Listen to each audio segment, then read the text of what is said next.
बेखौ गुरैखौ लेंहरबाय जाहाथे नोंथांमोना नैबे सानजाखौ नायसेयाव जानानै फैनानै जिरायफैयो जोंनि जयनिं जाग्रा रायजोफोरखौ गुरैखौ लेंहरबाय जाय जाय जयनिं मुं होदोंमोन बे बिथांमोनखौ जोंनि नैबे सानजा फारसे थानाय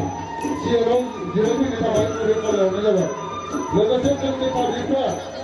जाय जाय जयनिं जाया बे बिथांमोना जाहाथे सियारखौ हगारनानै होयो बेखौ गुरै खावलायबाय